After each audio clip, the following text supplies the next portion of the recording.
நீதிமான்களின் வாழ்க்கையை பற்றி பார்த்து கொண்டு வருகிறோம். நீதிமான்களுக்கு கர்த்தர் ஆசீர்வாதத்தை வைத்திருக்கிறார் என்று சொல்லி பேசிக்கிட்டு வரோம். ஆசீர்வாதம் என்று சொல்லக்கூடியது என்ன என்று பார்க்கும்போது, போன வாரத்தில் நான் உங்கள்கிட்ட என்ன பேச ஆரம்பித்தோம்னா, அது தேவன் நமக்குள்ளாக வைத்திருக்கின்ற ஒரு பவர், சக்தி என்று சொல்லி பேச ஆரம்பித்தோம். இது உலகத்தில் இருக்கிற எல்லாருக்கும் இல்லை, ரட்சிக்கப்பட்ட ஆண்டுடைய பிள்ளைகளாகிய நமக்கு இந்த தெய்வீக சக்தி தேவன் நமக்கு கொடுக்குறார். என்றைக்கு நம்ம ரட்சிக்கப்பட்டோமோ அன்றைக்கே அந்த தெய்வீக சக்திக்கு உரியவர்களாக மாறுகிறோம். ஆகவே தான் இந்த பூமியில் வாழும்போது நாம் ஆசீர்வதிக்கப்பட்டவர்கள் என்கின்ற உணர்வோடு நாம் வாழ வேண்டும். வேதம் சொல்லுகின்றது. சங்கீத புத்தகத்துக்கு போவோம், 115வது சங்கீதம் எடுத்துக்கொள்வோம். அந்த இடத்துல சங்கீதக்காரன் சொல்லும்போது ரொம்ப ஒரு ஆச்சரியமான ஒரு காரியத்தை சொல்கிறாரு பாருங்க. எடுத்துக்கங்க, 115 நம்ம எல்லாருமே சேர்ந்து படிப்போம். 9ஆம் வசனத்திலிருந்து நம்ம எல்லாரும் சேர்ந்து படிப்போம். இஸ்ரவேலே, கர்த்தரை நம்பு, அவரே அவர்களுக்கு துணையும் அவருக்கு கேடகமுமாய் இருக்கிறார். ஆரோன் குடும்பத்தாரே, கர்த்தரை நம்புங்கள், அவரே அவர்களுக்கு துணையும் அவர்களுக்கு கேடகமுமாய் இருக்கிறார். கர்த்தருக்கு பயப்படுகிறவர்களே, கர்த்தரை நம்புங்கள், அவரே அவர்களுக்கு துணையும் அவர்களுக்கு கேடகமுமாய் இருக்கிறார். கர்த்தர் நம்மை நினைத்திருக்கிறார், அவர் ஆசீர்வதிப்பார். இஸ்ரவேல் குடும்பத்தாரை ஆசீர்வதிப்பார், அவர் ஆரோன் குடும்பத்தாரை ஆசீர்வதிப்பார். கர்த்தருக்கு பயப்படுகிற பெரியோரையும் சிறியோரையும் ஆசீர்வதிப்பார். கர்த்தர் உங்களையும் உங்கள் பிள்ளைகளையும் வர்த்திக்க பண்ணுவார். வானத்தையும் பூமியையும் படைத்த கர்த்தராலே நீங்கள் ஆசீர்வதிக்கப்பட்டவர்கள். பாருங்கள், பழைய ஏற்பாட்டு காலத்திலேயே ஒரு மிகப்பெரிய ஒரு வெளிப்பாட்டை கொடுக்குறாரு பாருங்கள். என்ன வெளிப்பாட்டை கொடுக்குறாரு? வானத்தையும் பூமியும் படைத்த கர்த்தராலே நீங்கள் ஆசீர்வதிக்கப்பட்டவர்கள். பக்கத்தில் பார்த்து சொல்லுங்கள், வானத்தையும் பூமியும் படைத்த கர்த்தராலே நீங்கள் ஆசீர்வதிக்கப்பட்டவர்கள். ஆமென். அன்றைய நேரத்தில் நமக்கு அந்த வெளிச்சம் இல்லாமல் போகுது. நம்ம ஆசீர்வதிக்கப்பட்டவர்கள் என்ற அந்த உணர்வு இல்லாமல் போகின்றது. அதான் எல்லா பிரச்சனைக்கும் காரணமாக அமைந்து விடுகின்றது. அப்போஸ்தலர் 3ஆம் அதிகாரம் 26ஆம் வசனம். இந்த ஆசீர்வாதம், கர்த்தராகிய இயேசு கிறிஸ்து ஏன் அவர் இந்த பூமிக்கு வந்தார், கிறிஸ்மஸ் செய்தி என்ன, பல காரியங்கள் இருந்தாலும் இதில் ஒரு காரியம் சொல்கிறாரு. 26 படிப்போம். அவர் உங்கள் எல்லாரையும் உங்கள் பொல்லாங்குகளிலிருந்து விலக்கி உங்களை ஆசீர்வதிக்கும்படி தேவன் தம்முடைய பிள்ளையாகிய இயேசுவை எழுப்பி முதலாவது உங்களிடத்திற்கே அவரை அனுப்பினார் என்றான். பாருங்கள், முதல் நூற்றாண்டு திருச்சபையிலே எழுப்புதல் உண்டாகும்போது எதை காமிச்சாங்க? முதல் நூற்றாண்டு திருச்சபை விசுவாசிகளுக்கு என்னத்தை போதிச்சாங்க, எதிர் பக்கம் திருப்பினாங்கன்னு பார்த்தா ஆசீர்வாதத்தின் பக்கம் திருப்பி இருக்கிறாங்க. இன்றைய காலகட்டத்தில் தான் ஆசீர்வாதம் தப்பு, செழிப்பு தப்புன்னு சொல்லி இந்த பக்கம் திருப்புறது கிடையாது, பயம். இந்த இடத்துல பார்க்குறோம், முதல் நூற்றாண்டு திருச்சபை என்ன சொல்லுது? இயேசுவை எதற்காக இந்த உலகத்தில் நம்மிடத்தில் அனுப்புனாராம்? உங்களை ஆசீர்வதிக்கும்படிக்கு. சொல்லுங்கள், என்னை ஆசீர்வதிக்கும்படிக்கு. இந்த உங்கள்ன்ற இடத்துல நானும் இருக்கிறேன், நீங்களும் இருக்கிறீங்க. அப்போ வசனம் என்ன சொல்லப்பட்டிருக்குது? என்னை ஆசீர்வதிக்கும்படிக்கு இயேசுவை, உம்முடைய தேவன் தம்முடைய பிள்ளையாகி இயேசுவை எழுப்பி முதலாவது உங்களிடத்திற்கே அவரை அனுப்பினார். ஆகவே தேவனை தப்பாக பார்க்கக்கூடாது, தேவனுடைய உள்ளத்தை பார்க்கணும். தேவனத்தை இன்றைக்கி இந்த பூமியில் பார்த்தீங்கன்னா, கிறிஸ்தவத்திலே பார்த்தீங்கன்னா ஒரு 3 விதமான குரூப் இருக்கிறாங்க. ஒரு குரூப் பார்த்தீங்கன்னா எப்போ பார்த்தாலும் கர்த்தரை திட்டிகிட்டே இருப்பாங்க. கர்த்தர் தான் இதுக்கு கர்த்தர் தான் காரணம், அதுக்கு கர்த்தர் தான் காரணம், இந்த பிரச்சனைக்கு கர்த்தர் தான் காரணம். அதுக்கு எல்லா விதமான பிற்போக்கான காரியத்தில் எடுத்து என்ன பண்ணுவாங்கன்னா கர்த்தர் மேலே பழியை போட்டுக்கிட்டு இருப்பாங்க ஒரு குரூப்பு. இன்னொரு குரூப் இருக்கிறாங்க பார்த்தீங்களா, கர்த்தரை நல்லாவும் சொல்லுவாங்க, அப்புறம் கெட்டதும் சொல்லுவாங்க. அவர் இப்படி பண்ணிட்டாருங்க, அப்படி பண்ணிட்டாருங்க, அவர் சில இப்படியும் பண்ணுவாருங்க, அவர் நல்லவர் தாங்க ஆனால் அப்படின்னு இழுப்பாங்க. இது ரொம்ப டேஞ்சர். ஃபஸ்ட்டு குரூப்பாவது அவர் கெட்டது பண்ணுறாருன்னு நம்பிட்டு போகிற குரூப்பு. இந்த குரூப்பு பார்த்தீங்கன்னா அவர் நல்லது பண்ணுவார் கெட்டது பண்ணுவார்ன்றது ரொம்ப ஒரு கலப்படம். கர்த்தர் நல்லவராகவும் காமிப்பாங்க, ஒரு வாரம் நல்லவராக காமிப்பாங்க, அடுத்த வாரம் கெட்டவராக காமிச்சிடுவாங்க. கேர்ஃபுல்லாக இருக்கணும், எப்போதுமே கர்த்தரை கரெக்டாக தான் காமிக்கணும். ஆமென். நான் சொல்கிறேன், அவர் எந்த தப்பும் பாருங்கள். சமீபத்தில் ஒரு மெசேஜ் கேட்டுட்டு இருக்கும்போது அந்த பிரசங்கர் சொல்கிறாரு, அவருக்கு தப்பே செய்ய தெரியாதுன்றார். ரொம்ப நல்லா இருந்துச்சு.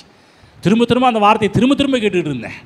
அவருக்கு தப்பே செய்ய தெரியாது, தப்பே செய்யாதவர், தீமையை பார்க்காத சுத்த கண்ணன் என்று பைபிளில் போடப்பட்டிருக்கு. அப்படிப்பட்டவர். அதே போல் இன்னொன்று சொல்கிறேன், பிசாசுக்கு நல்லது பண்ண தெரியாதுங்க, நல்லது பண்ணுற மாதிரி நடிக்க தெரியும், ஆனால் அவன் நல்லது பண்ணுறது கிடையாது. நல்லா புரிஞ்சுங்க, கர்த்தர் நல்லவர். அப்போ ஒரு குரூப் வந்து கெட்டது சொல்கிறாங்க, இன்னொரு குரூப் கலப்படத்தை போதிக்குது, இன்னொரு குரூப் இருக்குது பாருங்கள் நம்மளை போன்ற குரூப்பு பியூர். கர்த்தர் நல்லவர். ஆமென். நல்லது மட்டும்தான் எனக்கு செய்கிறவர், எந்த கெட்டது தீமைக்கும் கர்த்தர் காரணர் கிடையவே கிடையாது. படிப்போம், ஒரு சில வசனத்தை பார்த்துட்டு வருவோம். ஆதியாகமம் 22ஆம் அதிகாரம் 18ஆம் வசனம் படிப்போம். ஆதியாகமம் 28:18 சொல்கிறாரு, நீ என் சொல்லுக்கு கீழ்ப்படிந்தபடியினால் உன் சந்ததிக்குள் பூமியில் உள்ள சகல ஜாதிகளும் ஆசீர்வதிக்கப்படும் என்றும் என் பேரில் ஆணையிட்டேன் என்று கர்த்தர் சொல்லுகிறார் என்றார். இந்த இடத்துல பார்க்குறோம், ஆபிரகாமுடைய வாழ்விலே ஒரு மிகப்பெரிய ஒரு டெஸ்ட்டு. அந்த டெஸ்ட்டில் வந்து ஆபிரகாம் பாஸ் ஆகிட்டார். பாஸ் ஆன உடனே கிடைக்கின்ற ஒரு பெரிய ஒரு கிரேட் என்ன, மிகப்பெரிய ஒரு பட்டம் என்ன, மிகப்பெரிய ஒரு ஆசீர்வாதம் என்ன அப்படின்னு பார்க்கும்போது சொல்கிறாரு, உன் சந்ததிக்குள் பூமியில் உள்ள சகல ஜாதிகளும் ஆசீர்வதிக்கப்படும். இந்த போல் சந்ததிக்குள், சந்ததிகளு அப்படின்னு போடல, சந்ததிக்குள் என்று போடப்பட்டிருக்குது. இதை தான் கலாத்தியருக்கு எழுதின நிருபம் 3ஆம் அதிகாரம் 16ஆம் வசனத்தில் பவுல் போதிக்கும் போது அதே வசனத்தை புதிய ஏற்பாட்டு மக்களாகிய கலாத்தியருக்கு போதிக்கும் போது என்ன சொல்கிறார் அப்படின்னா, 3ஆம் அதிகாரம் 16ஆம் வசனம் படிக்கிறேன், எடுத்துக்கோங்க, படிப்போம். ஆபிரகாமுக்கும் அவனுடைய சந்ததிக்கும் வாக்குத்தத்தங்கள் பண்ணப்பட்டன. இந்த இடத்துல கிளியராக சொல்கிறார், தெளிவாக சொல்கிறார். சந்ததிகளுக்கு என்று அநேகரை குறித்து சொல்லாமல் உன் சந்ததிக்கு என்று ஒருவனை குறித்து சொல்லியிருக்கிறார். அந்த சந்ததி கிறிஸ்துவே. நல்லா புரிஞ்சுச்சிங்களா? பழைய ஏற்பாட்டு காலத்தில் ஆபிரகாமுடைய ஆசீர்வாதம் எல்லாமே எல்லா உடன்படிக்கையின் மக்களுக்கு செல்லுபடியாச்சு. ஆனால் புதிய ஏற்பாட்டில், புதிய உடன்படிக்கையில் கல்வாரி இரத்தத்தின் மூலமாக, கிறிஸ்து இயேசுவின் மூலமாக, அதுக்கு முன்னாடி சொல்கிறாரு பவுல் சொல்கிறார் 13:14 மரத்தில் தூக்கப்பட்டவனும் சபிக்கப்பட்டவன் என்று எழுதியிருக்கிறபடி கிறிஸ்து நமக்காக சாபமாக்கி நியாயப்பிரமாணத்தின் சாபத்திற்கு நம்மை நீங்களாக்கி மீட்டு கொண்டார். ஆபிரகாமுக்கு உண்டான ஆசீர்வாதம் கிறிஸ்து இயேசுவினால் எவ்வளோ அழகாக போடப்பட்டிருக்கு பாருங்க. என்ன போடப்பட்டிருக்குது? ஆபிரகாமுக்கு உண்டான ஆசீர்வாதம் கிறிஸ்து இயேசுவினால் புறஜாதிகளுக்கு வரும்படியாக ஆவியை குறித்து சொல்லப்பட்ட வாக்குத்தத்தத்தை நம் விசுவாசத்தினால் பெரும்படியாக இப்படி ஆயிற்று. அப்போ நல்லா புரிஞ்சுக்கணும், கல்வாரி சிலுவையில் என்ன நடந்துச்சு அப்படின்னா பண்டமாற்று முறை நடந்திருக்கு. என்ன பண்டமாற்று முறை? பழைய ஏற்பாட்டில் ஆபிரகாமுக்கு என்னென்னலாம் கடவுள் வாக்கு பண்ணினாரோ அது எல்லாமே சிலுவையின் மூலமாக. இன்றைக்கி பாருங்கள், இந்த உடன்படிக்கையில் கை வச்சிங்க, திருவிருந்தில் கை வச்சிங்க. இது என்னத்தை நம்ம காமிக்குது? நீயும் ஆபிரகாமின் ஆசீர்வாதத்துக்கு சொந்தக்காரன், நீயும் இந்த குடும்பத்தை சேர்ந்தவன், உனக்கு கண்டிப்பாக அந்த ஆபிரகாமின் ஆசீர்வாதம் உனக்கு பழிக்கும், உன் வாழ்க்கையில் நடக்கும் என்பதை காண்பிக்கிறது. அதுதான் பாருங்கள், நீ கிறிஸ்துவை ஏற்றுக்கொண்டது நிமித்தமாக இந்த ஆசீர்வாதம், எந்த ஆசீர்வாதம்? ஆபிரகாமுக்கு உண்டான ஆசீர்வாதம் கிறிஸ்து இயேசுவுக்குள்ளாக நமக்கு உண்டாகின்றது. நல்லா கவனிங்க, நீங்கள் ஆசீர்வதிக்கப்பட்டீர்களா இல்லையா என்று சொல்லி யாராவது ஒரு தீர்க்கதரிசியை போய் கேட்க வேண்டிய அவசியம் கிடையாது. இதை கொஞ்சம் கேட்டு சொல்லுங்கள், கடவுள் என்னை ஆசீர்வதிப்பாரா என்று சொல்லி கேட்டு சொல்லுங்கன்னு சொல்லி கேட்க வேண்டிய அவசியம் கிடையாது. ஆல்ரெடி நீங்கள் ஏற்கனவே ஆசீர்வதிக்கப்பட்டவர்கள். ஆமென். நீங்கள் சொல்லுங்கள் பக்கத்தில், ஏங்க பக்கத்தில் நீங்கள் சொல்லுங்கள், ஏங்க உங்களுக்கு ஒரு விஷயம் சொல்கிறேன், நான் யார் தெரியுமா? ஆசீர்வதிக்கப்பட்டவன். ஆமென். சொல்லுங்க, நீங்கள் யார் தெரியுமா? ஆசீர்வதிக்கப்பட்டவர். ஆமென். இந்த உணர்வு எப்போதுமே இருக்கணும். கடவுள் நீ ஆசீர்வதிப்பாரா இல்லையானே தெரியல பிரதர், நானும் முழங்கால் போட்டு இப்படி பண்ணுறேன், அப்படி பண்ணுறேன், அப்படி ஜெபம் பண்ணுறேன், இப்படி ஜெபம் பண்ணுறேன். நீங்கள் எப்படி வேணாலும் ஜெபம் பண்ணுங்க, இந்த உணர்வோடு ஜெபம் பண்ணுங்க. எந்த உணர்வோடு? நான் ஆசீர்வதிக்கப்பட்டவன் என்ற உணர்வோடு ஜெபம் பண்ணி பாருங்கள். உங்கள் ஜெபத்தில் அதிக நிச்சயம் இருக்கும், தைரியம் இருக்கும், நம்பிக்கை வரும். ஆமென். அது போன வாரம் சொன்னலையா, இந்த ஆசீர்வாதத்துக்காக உபவாசிக்கவோ ஜெபிக்கவோ தேவை கிடையாது. அதனால் உபவாசத்தையும் ஜெபத்தையும் தள்ளி விடுறோமா? கிடையாது. ஆசீர்வதிக்கப்பட்டவர்கள் ஜெபிக்கணும், ஆசீர்வதிக்கப்பட்டவர்கள் உபவாசிக்க வேண்டும். ஆனால் வண்டியை மாட்டை பின்னாடி கட்டிடக்கூடாது, மாட்டை வண்டிக்கு முன்னாடி கட்டணும். முதல்ல எப்படி சொல்கிறோம்? நான் ஆசீர்வதிக்கப்பட்டவன் என்ற உணர்வோடு ஜெபம் பண்ண போங்க, நான் ஆசீர்வதிக்கப்பட்டவன் என்ற உணர்வோடு உபவாசிக்க போங்க. எல்லாம் சூப்பராக இருக்கும், ரொம்ப சுவாரஸ்யமாக இருக்கும். நீங்கள் ஜெபம் பண்ணால் தான் ஆசீர்வதிப்பாரு கிடையாது. நீங்கள் ஆல்ரெடி ஆசீர்வதிக்கப்பட்டிருக்கிறீர்கள் என்ற எண்ணத்தோடு தான் இந்த பூமியில் கிறிஸ்தவ வாழ்க்கையை நாம் வாழ வேண்டும். ஆமென். நான் கேட்குறேன், உங்களை பார்த்து கேட்க, நீங்கள் ஆசீர்வதிக்கப்பட போகிறீங்களா? நீங்கள் யாருங்க? ஆசீர்வதிக்கப்பட போகிறீங்களா இல்லை ஆசீர்வதிக்கப்பட்டவர்களா? சொல்லுங்கள். ஐ am blessed. சொல்லுங்கள். நான் ஆசீர்வதிக்கப்பட்ட மனுஷி. சொல்லுங்கள், நீங்கள் சொல்லுங்கள். மனுஷி, நீங்கள் சொல்கிற ஆசீர்வதிக்கப்பட்ட மனுஷன். ஆமென். புரியுதுங்களா? இந்த உணர்வு எப்போது இருக்கணும்? சொல்லணும், நான் ஆசீர்வதிக்கப்பட்டவன் ஐயா, ஆசீர்வாதம் என் பக்கம் இருக்குது, ஆசீர்வாதம் என் மேலே இருக்குது, நான் இயேசு கிறிஸ்து ஏற்றுக்கொண்டது நிமித்தமாக ஆசீர்வாதத்துக்கு உரியவன். அதுதான் பாருங்க, ஆசீர்வாதம் இயேசு கிறிஸ்து ஏற்றுக்கொண்டாலே ஆசீர்வாதம் நம்மை தொடரும். பைபிளில் போடப்பட்டிருக்குது, அவைகளெல்லாம் உன் மீது வந்து உனக்கு பலிக்கும் என்று போடப்பட்டிருக்குது. புரியுதுங்களா? பலிக்கும். அந்த வசனப்படி 28 உபாகம் புஸ்தகம் 28க்கு போவோம். 28ஆம் அதிகாரம் எடுத்துக்கங்க, படிக்கிறோம் பாருங்க. அதில் 28 2ஆம் வசனம் 3ஆம் வசனம். நீ உன் தேவனாகிய கர்த்தரின் சத்தத்துக்கு செவி கொடுக்கும்போது இப்பொழுது சொல்லப்படும் ஆசீர்வாதங்கள் எல்லாம் உன்மேல் வந்து உனக்கு பலிக்கும். என்ன சொல்கிறாரு? உன்மேல் வந்து பலிக்குன்னு சொல்லுது, உன் மேலே குதிக்குமா, உன்கிட்ட வந்து உன்னை ஓவர்டேக் பண்ணுமா, உன் மீது வந்து உனக்கு பலிக்கும், உன்னை ஓவர்டேக் பண்ணி உன்னை கூட்டிகிட்டு போகும், உன்னை வந்து அது நடத்தும் என்று சொல்லப்பட்டிருக்கிறது வந்து. ஆகவே கர்த்தராகிய இயேசு கிறிஸ்து ஒரு மத தலைவர் கிடையாது, அவர் ஆசீர்வதிக்க வந்த தேவகுமாரன். நல்லா புரிஞ்சுக்கணும், இயேசுவை மத தலைவராக பார்க்காதீங்க, என்னை ஆசீர்வதிக்க வந்தவர், நான் நல்லா இருக்க வேண்டும் என்று விரும்புகிறவர். அதுதான் சங்கீத புத்தகம் 72ஆம் சங்கீதத்துக்கு போவோம். சங்கீதம் 72 17ஆம் வசனம் படித்து காமிக்கிறேன். 72:17. அவருடைய நாமம் என்றென்றைக்கும் இருக்கும், சூரியன் உள்ள மட்டும் அவருடைய நாமம் சந்தான பரம்பரையாய் நிலைக்கும். மனுஷர் அவருக்குள் ஆசீர்வதிக்கப்படுவார்கள், எல்லா ஜாதிகளும் அவரை பாக்கியமுடையவர் என்று வாழ்த்துவார்கள். கவனமாக கேளுங்க, இதில் ஒரு விஷயத்தை போன வாரத்தில் சொல்ல மறந்துட்டேன்.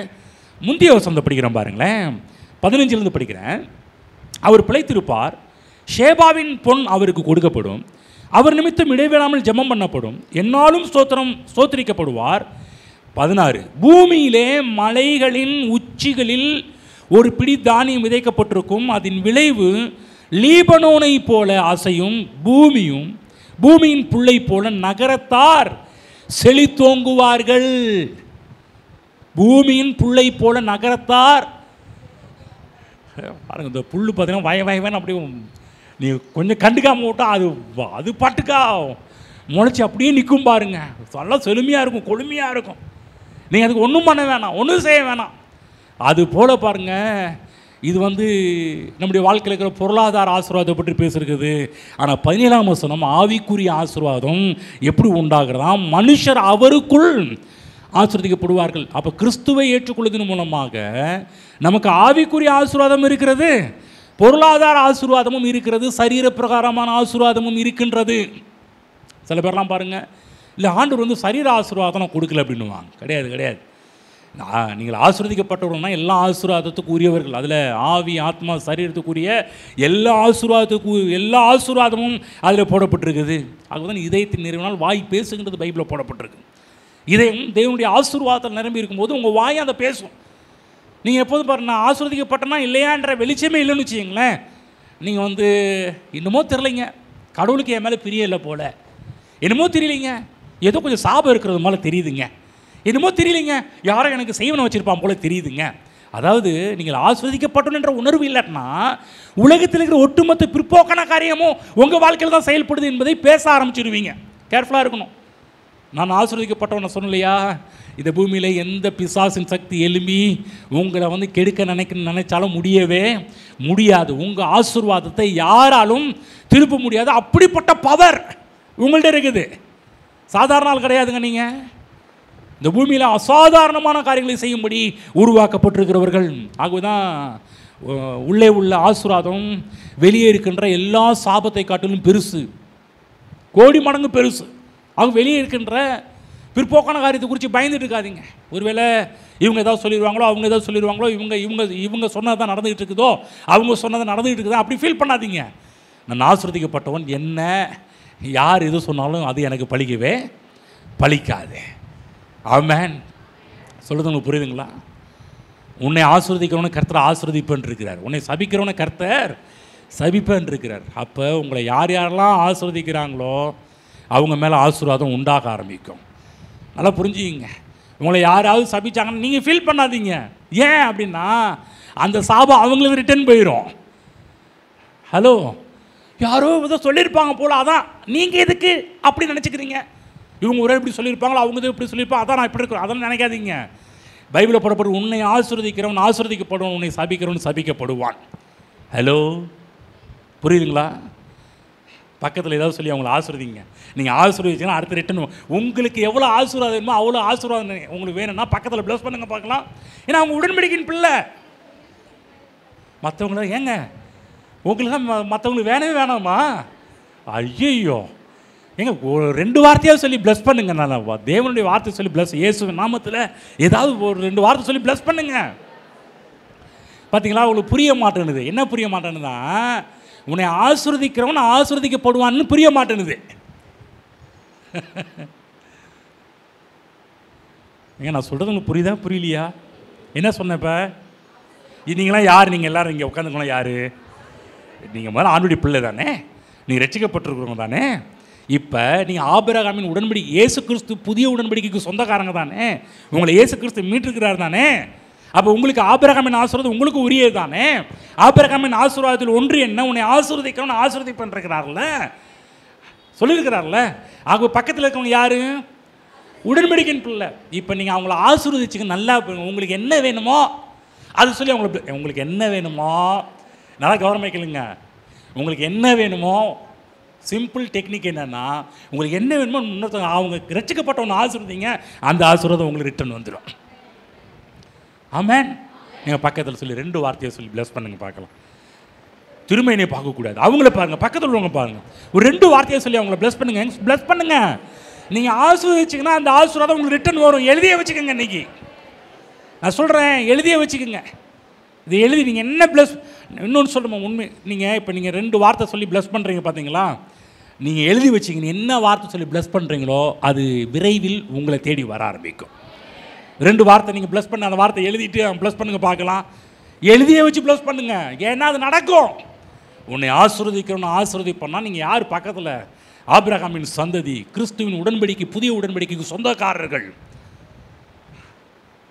ஆமென். அவ்வளோ விஷயம் இருக்குது. ஆகுதான் பாருங்கள். நீங்கள் நினைக்கலாம், நீங்கள் எப்போ பார்த்தாலும் எங்கே பிளஸ்ஸிங் ஆசீர்வாதமாக பற்றி பேசிக்கிட்டு இருக்கிறீங்க அப்படின்னா, நான் நல்லா இருக்குன்னா உங்களை ஆசீர்வதிச்சாதான் நான் நல்லா இருக்க முடியும். ஹலோ, அப்போ நீங்கள் நல்லா இருக்கணும்னா எங்களை பக்கத்தில் எங்களை ரட்சிக்கப்பட்டவங்கள ப்ளஸ் பண்ணும்போது தான் நீங்கள் நல்லா இருக்க முடியும். புரியுதுங்களா? நீங்கள் ஆசீர்வதிக்கிறவன் ஆசீர்வதிக்கப்படுவான். இது மிகப்பெரிய சத்தியம், சாதாரணமான ஒரு காரியம் கிடையாது. ஆகவே நல்லா புரிஞ்சுக்கணும். ஆசீர்வதிக்காக பைபிள் போடப்பட்டிருக்கு, நம்ம ஆசீர்வதிப்பதற்காகவே தெரிந்து கொள்ளப்பட்டவர்கள் என்பதை அறிந்து ஆசீர்வதியுங்கள் என்று பேதுருவில் சொல்கிறத நம்ம வேதத்தில் நம்ம பார்க்க ஆரம்பிக்கிறோம்.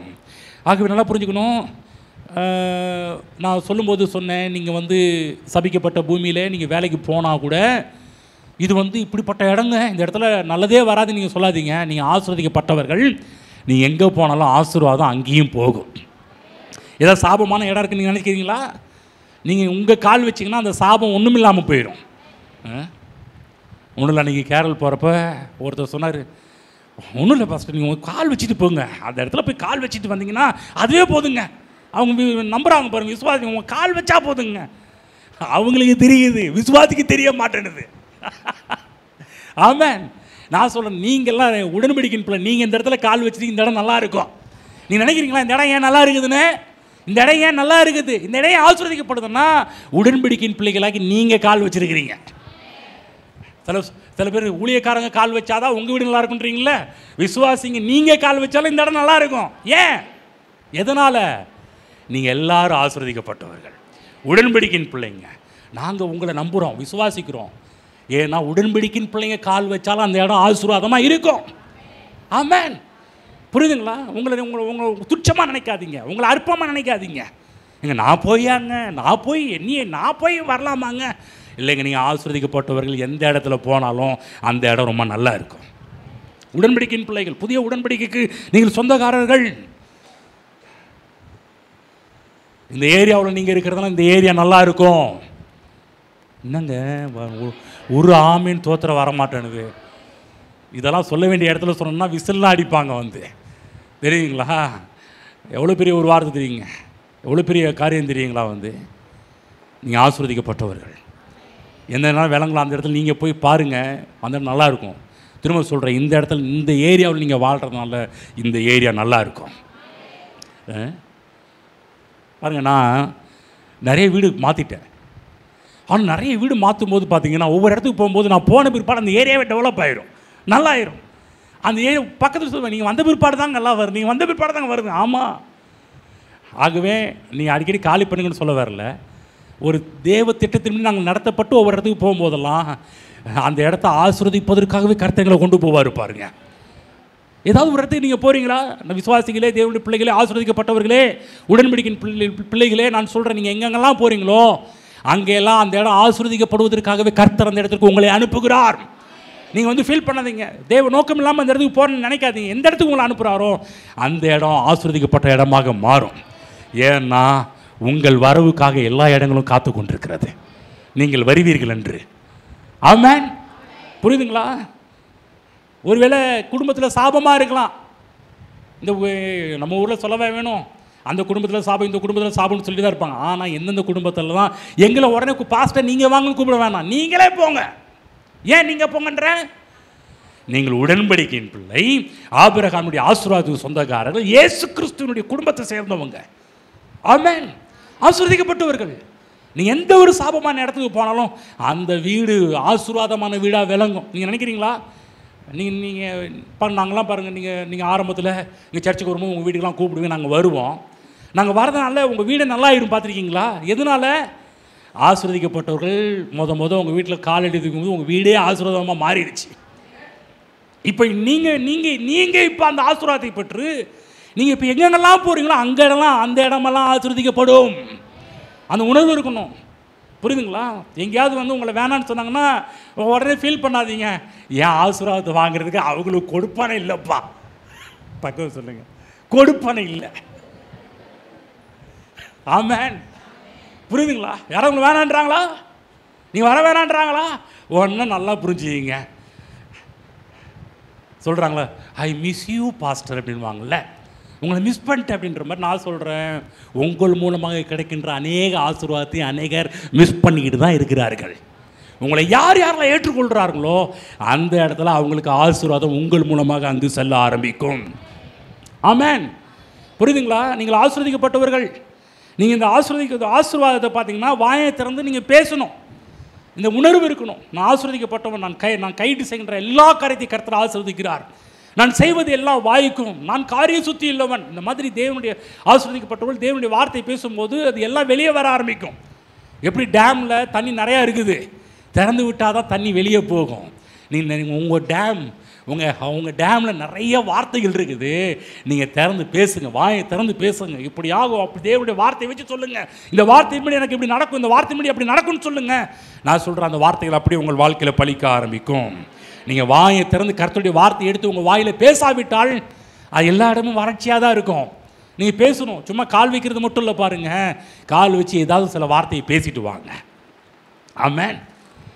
ஆமென். நீங்கள் ஒன்றும் இல்லை, நீங்கள் நல்லா அது ரட்சிக்கப்பட்டவர்கள், உடன்படிக்கையின் பிள்ளைங்க வாயை திறந்து நீ நல்லா இருன்னு சொன்னால் கூட அவங்க நல்லா இருப்பாங்க. புரியுதுங்களா? நீங்கள் வாயை திறந்து சொல்கிற ஒரு வார்த்தை பைபிள் போடப்போ அவங்க முக தரிசனத்தை நாடுவார்கள்லாம் போடப்பட்டிருக்கும் இல்லையா? அந்தமாரி உங்கள் வாயிலிருந்து ஏதாவது ஒரு வார்த்தை வராதான்லாம் மக்கள் எதிர்பார்ப்பார்கள். நீங்கள் அப்படிப்பட்ட ஆட்கள். தேவன் வந்து யாரையும் பாரபட்சம் பார்க்கறது கிடையாது. சிலர் சொல்லுவாங்க கர்த்தரை கைவிட்டுட்டாருங்க, கிடையாது. ஒரே ஒரு முறை ஒருத்தரை மட்டும்தான் ஒரே ஒரு டைம் கைவிட்டார். அவர் இயேசுவை, பிதாவாகிய தேவன் இயேசுவை கல்வாரி சிலுவையில் கைவிட்ட சமயம். ஆனால் எப்போதுமே அவர் மற்ற நேரத்தில் கைவிடவே இல்லையே. ஆமென். நான் சொல்கிறேன், அதான் பைபிளில் போடப்பட்டிருக்கு, நான் உன்னை விட்டு விலகுவதும் இல்லை. அந்த பாட்டு தானே பாடுனீங்க, நான் உன்னை விட்டு விலகுவதும் இல்லை, உன்னை கைவிடுவதும். அவர் கையை பிடிச்சா அவர் விட மாட்டார். நாங்கள் சொல்ல, நீங்கள் கைப்பிடிக்கிறதுக்கு அவர் கைப்பிடிக்கிறது வித்தியாசம் இருக்குது. நீங்கள் கைப்பிடிச்சா விட்டுருவீங்க. ஆனால் என்னையை பிடிச்சது கர்த்தர், என்னையை விட மாட்டார். சொல்லுங்கள், உங்களை கர்த்தர் பிடிச்சிருக்கிறாருங்க. இங்கே இருக்கிற எல்லாரையும் ஆண்டவர் பிடிச்சிருக்கிறார். அவர் உங்களை கை பிடிச்சிருக்கிறார். நான் சொல்ல, அவர் உங்களை கை பிடிச்சிருக்கிறாரு. உங்களுக்கு கெட்டது இது நடக்காது, நல்லது மட்டும்தான் நடக்கும். அவங்க பைபிளில் போடப்பட்டிருக்குது, இஸ்ரவேலே நீ பாக்கியவான், இஸ்ரவேலே நீ ஆசீர்வதிக்கப்பட்டவன், உனக்கு ஒப்பானவன் யார்? ஆமென். பக்கத்து சொல்லுங்கள், உங்களுக்கு ஒப்பானவர் இந்த பூமியில் யாரும் கிடையாதுங்க. சொல்ல உங்களை போல, இப்படி சொல்லுங்க, உங்களை போல யாருமே இல்லைங்க. அந்த அளவுக்கு நீங்கள் ஆசீர்வதிக்கப்பட்டவர்கள். ஆமென். அந்த உணர்வு, அந்த எண்ணம் நமக்கு எப்போதுமே நம்முடைய வாழ்க்கையில் இருந்து கொண்டே இருக்க வேண்டும். சில பேர் பாருங்க, ஆசீர்வதிக்கப்பட்டவர்கள் எண்ணம் இல்லாதவங்க தான் நம்மளை பார்த்து சொல்லுவாங்க, ஜெபம் பண்ணுங்கன்னு சொன்னாலே போதும், நீங்கள் ஜெபம் பண்ணுங்கன்னு சொன்னாலே போதும். சில பேர் பாருங்கள், நம்ம ஜெபம் பண்ண மாட்டோன்ற நினச்சிக்கிட்டு என்ன பண்ணோம்னா, நல்லா ஜெபம் பண்ணுங்க, நல்லா ஜெபம் பண்ணுங்க, நல்லா திரும்ப திரும்ப நல்லா ஜெபம் பண்ணுங்க. ஏங்க அவங்க என்ன நல்லான்றது எனக்கு இன்னும் இதுவரையிலும் அது புரியல எனக்கு. சில பேர் நம்மளை பார்த்து நல்லா ஜெபம் பண்ணுங்க, சரி நாங்கள் ஜெபம் உங்களுக்காக ஜெபம் பண்ணுறது விசுவாசிக்கிறீங்களா இல்லைங்களா? நாங்கள் எப்படி ஜெபம் பண்ணாலும் உங்களுக்கு பதில் ஆண்டவர் கொடுப்பார். அது எனக்கு நல்லா ஜெபம் பண்ணுங்கன்னு எனக்கு புரியல. அது என்ன அர்த்தத்தில் நல்லா ஜெபம் பண்ணுங்கன்னு நீங்கள் கேட்குறீங்க, நாங்கள் புரியல. சில பேர் பார்த்து சில பேர் இந்த வார்த்தை கேட்டீங்களா இல்லைங்களா? நல்லா ஜெபம் பண்ணுங்க. கவனமாக நாம் உங்களுக்கு சொல்கிற முதலாவது நீங்கள் புரிந்து வைத்துக் கொள்ளுங்கள், நான் ஆசீர்வதிக்கப்பட்டவன். ஆமென். இந்த ஆசீர்வாதம் நீங்கள் என்னென்ன தேவையோடு இருக்கிறீங்களோ அத்தனை தேவை நிறைவேற்றக்கூடிய சக்தி உங்களுக்குள்ளாக இருக்கின்றது. ஆசீர்வாதத்திற்குள் ஏராளமான நன்மைகள் அடக்கப்பட்டிருக்குது. அது ஒரு பெரிய கண்டெய்னர் பார்த்தீங்கன்னா, இப்போ சில கண்டெய்னர்லாம் இதிலேருந்து ஹார்பர் துறைமுகத்திலேருந்து வெளியே வருதுன்னா அந்த கண்டெய்னரில் ஏகப்பட்ட பொருட்களை ஏற்றிட்டு வரும் பாருங்கள். அந்த மாதிரி ஆசீர்வாதம் என்ற கண்டெய்னருக்குள்ளே ஏராளமான நன்மைகள் அடக்கப்பட்டதான் மிகப்பெரிய கண்டெய்னர். அந்த கண்டெய்னரில் ஏகப்பட்ட நன்மைகள் இருக்கிறது. ஆசீர்வாதம் என்ற பெட்டகத்திற்குள்ளாக, ஆசீர்வாதம் என்ற பெட்டிக்குள்ளாக ஒரு நன்மை மட்டும் கிடையாதுங்க, ஏராளமான நன்மைகளை கர்த்தர் அந்த ஆசீர்வாதம் என்ற சக்திக்குள்ளாக வைத்திருக்கிறார். ஆகதான் உங்களுக்குள்ளே இருக்கிற சக்தி சாதாரணமான கிடையாது, மிகப்பெரிய கண்டெய்னர், மிகப்பெரிய பொருட்கள், மிகப்பெரிய நன்மைகளை ஏற்றி கொண்டு வருகின்ற ஆசீர்வாதம் உங்கள் மீது இருக்கின்றது. ஆமென். தேவன் எப்போதுமே நீங்கள் ஜெபிக்கும் போதெல்லாம் ஜெபிக்கிறது மட்டும் கொடுக்கிறவர் கிடையாது, நாம் வேண்டிக் கொள்வதற்கும் நினைப்பதற்கும் மிகவும் அதிகமாக செய்கிறவர் தான் நம்முடைய ஆண்டவர். சபை என்ன பண்ணிடுச்சு, ஒரு காலகட்டத்தில் நீ ஜெபம் பண்ணால் உனக்கு இதுதான் கொடுப்பாரு, இதுக்கு மேலே கொடுக்க மாட்டாருன்ட்டாங்க. பைபிளில் போடப்பட்டு வேண்டிக் கொள்வதற்கும் நினைப்பதற்கும் மிகவும் அதிகமாக செய்கிறவர். ஏன் தெரியுங்களா? உங்களுக்குள்ளே இருக்கிற ஆசீர்வாதம் அப்படிப்பட்டது, ஆசீர்வாத சக்தி அப்படிப்பட்டது, ஆசீர்வாதத்துக்குரியவர் அப்படிப்பட்டவர். நீ வேண்டிக் கொள்வது மட்டும் கிடையாது. நீ சில பேர் சொல்லுவாங்க, நீயே கேட்டால் உனக்கே கொடுத்தா எப்படிப்பா, மற்றவங்களுக்கெல்லாம் வேணாமா? அது மனுஷன். தேவன் சொல்லுவார், இன்னும் 800 கோடி மக்கள் இந்த உலகத்தில் பிறந்தாலும் அத்தனை பேருடைய தேவையும் கர்த்தரால் சந்திக்க முடியும். மழை வரும்போது நினச்சி பாருங்க, போன வாரம் மழை வந்துச்சு பார்த்தீங்களா? இந்த மழை என்னத்தை காமிக்க தெரியுங்களா? யாருப்பா சொன்னது தண்ணி இல்லை தண்ணி இல்லை தண்ணி இல்லைன்னு சொல்லிட்டு? ஒரு உலகம் பேசும், பூமி இப்படி ஆக போகுது, அப்படி ஆக போகுது, அவ்வளோதான், 2000 அதுக்குள்ளே இப்படி ஆயிரும் அப்படி ஆயிரும். நான் சொல்கிறேன், எத்தனை இது யார் என்ன சொன்னாலும் என் தேவன் ஒருத்தர் இருக்கிறாரு, இன்னும் 800 கோடி மக்கள் பிறந்தாலும் அத்தனை பேருடைய தேவைகளை சந்திக்க போதுமானவர். ஆமென். உங்கள் தேவைகள்லாம் ஒரு பெரிய நிறைவாக்குவார். மகிமை ஐஸ்வர்யத்தின் உங்களுக்கு குறைகள் நிறைவாக்கப்படும். ஆகதான் இந்த உலகத்தில் இருக்கிற எந்த பிரச்சனையை காட்டிலும் உங்களுக்குள்ள இருக்கிற ஆசீர்வாதம் பெருசு. இந்த உலகத்தில் இருக்கிற எந்த ஒரு தரித்திரத்தை காட்டிலும் உங்களுக்குள்ள இருக்கிற செழிப்பின் ஆசீர்வாதம் என்று சொல்லக்கூடிய சக்தி பெருசு. உலகத்தில் இருக்கிற எந்த பிசாசை காட்டிலும் உங்களுக்குள்ள இருக்கிற ஆசீர்வாதம் என்ற சக்தி பெருசு. பிசாசு உங்களை பார்த்து பயப்படல, உங்களுக்குள்ள ஒரு சக்தி இருக்குது பாருங்க, அதை பார்த்து பயப்படுறான். பாருங்க, போலீஸ்கார் கையில் துப்பாக்கி இருந்துச்சுன்னா திருடன் பயப்படுவான். ஏன்? போலீஸ்கார் கையில் ஒன்றுமே இல்லைன்னு வச்சுக்கோங்க, தைரியமாக போய் போலீஸ்காரை அடித்து போட்டு அவன் நவுந்து போயிடுவான். ஆனால் கையில் விலையேற பெற்ற ஒரு பவர்ஃபுல் வெப்பன், பவர்ஃபுல் ஆயுதம்லாம் இருந்துச்சுன்னா யார், எந்த திருடன், எந்த கொள்ளைக்காரன், எந்த தீவிரவாதியாக இருந்தாலும் பயப்பட ஆரம்பிப்பார்கள். ஆகதான் உங்களுக்குள்ள உங்களை பார்த்து பிசாசு நடுங்கலை, உங்களுக்குள்ள ஒன்று இருக்குது பாருங்க, தேவன் வைத்த ஆசீர்வாதம் என்று சொல்லக்கூடிய அவருடைய சக்தி, அதை பார்த்து தான் பிசாசு பயந்துட்டுருக்கிறான். ஆமென். சொல்லுங்கள், எனக்குள்ள ஆசீர்வாதம் இருக்கிறது. ஆமென். அவர் இயேசு கிறிஸ்து சொன்னார், உலகத்தில் உபத்திரங்கள் உண்டு, ஆனாலும் திடன் கொள்ளுங்கள், நான் உலகத்தை ஜெயித்தேன். உலகத்தில் உபத்திரம் இல்லைன்னு நான் சொல்ல வரல. கர்த்தரை ஏற்றுக்கொண்டதுனால 100க்கு 100 உங்களுக்கு சாதகமாக இருக்குன்னு நான் சொல்ல வரல. சில நேரத்தில் பிரச்சனை இருக்குது. இங்கே உட்காந்துருக்கிற நீங்கள் வந்து பிரச்சனையே இல்லாமல் உட்காந்துருக்கீங்கன்னு நான் சொல்ல வரல. இங்கே இருக்கிற எல்லாரையும் ஒவ்வொருத்தரும் நிற்க வச்சு கேட்டால் அப்படி பிரச்சனையை அப்படியே மழை திறந்த வெள்ளம் போல் பேச ஆரம்பிச்சிருவீங்க, சொல்ல ஆரம்பிச்சிருவீங்க.